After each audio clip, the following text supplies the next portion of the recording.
year? Well, yeah, that's good about it. We might move out here pretty soon now. All right. Well, that's it. So bear with me.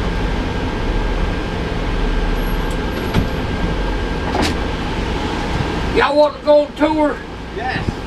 All right, you gotta wait an hour unless you go on this one. It's $10 a person. Is that okay?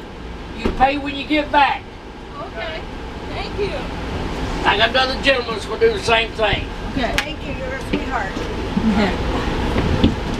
This guy have picked up additional 5 people. 4. 4. Well, No, oh, you're 5? I'm 5. Okay. Okay. Hi, 5. I'm Tom. Bill? they will pay when you get back, okay? Yes, sir. We will. You might be getting an automated phone call down there at the front desk. When you do, let me know because I got a code you have to put in. Yeah, thanks for Okay. calling. The year was 1869. 2 brothers came over here from Ireland, John and James Rippey. They set up right behind us on the Kentucky River. There's a limestone shelf that runs through central Kentucky. Limestone-fed water is outstanding for making bourbon whiskey. The central Kentucky humidity in the summertime, coolness in the wintertime, is conducive to the fermentation of bourbon whiskey. Therefore, 95% of all bourbon whiskey is made in central Kentucky. 1880, Kentucky soldiers built the railroad trestle.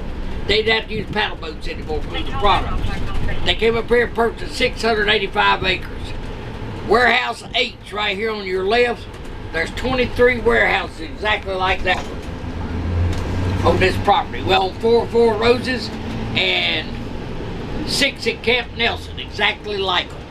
We have no affiliation with those people. We just happen to own warehouses there.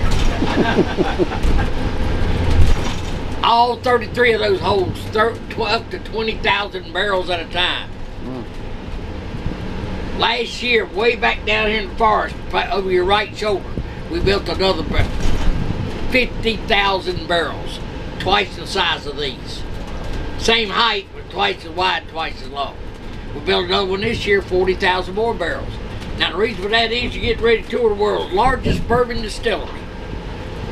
In this building right here, we do 11 million gallons a year. Wow. But we're still not the largest distillers. I said distillery, not the largest distiller.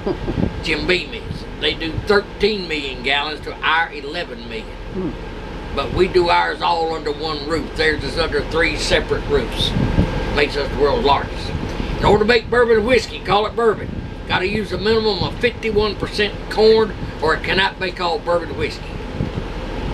Therefore, our largest silo is the corn silo. The other 2 grains that we use are rye and malt barley. We've got one secret here. We don't tell you what the percentage of our ingredients are. Just remember you got to have at least 51% corn or it cannot be called bourbon whiskey. Our grains come to us out of Baghdad, Kentucky, which happens to be about 20 miles up Interstate 64 between here and Louisville. They bring them as we need them, not on the schedule. They drop them up underneath that red shed right there. There is a funnel on the floor that opens up, and they drop the grain in there, and it funnels into the individual silos that it belongs to. I'm going to put this in perspective, not because we're better, only because we're bigger. We fill those 3 up, go into production, that's 1 week's worth of production. If 4 Roses use the same amount, that'd be 3 months worth of them. If Woodford Reserve used the same amount, that'd be 6 months worth of Woodford Reserve. Not because we're better than them, only because we're bigger. Bubba doesn't badmouth the competitors, I'll tell you why. I've tried every bourbon that's available in central Kentucky, and I ain't found a cotton picking one yet I didn't like. They all make good bourbon, they really do. Now, make a mental note of this removable sidewalk right here. It leads over here to the cistern room. There's pipes up underneath it. I'll tell you all about that upstairs in the distillery. We're going to go upstairs to a video room. We're going to not see the video today. I want you to face back this way. A couple of reasons. Number one, it shows cooking in the old distillery. I'm going to show you cooking live in the new distillery. And it doesn't teach you how to make that beer mash. And I'm going to teach you how to make that beer mash so you can go home and make yourself some home brew. And Sounds number good. 2, the video ain't working.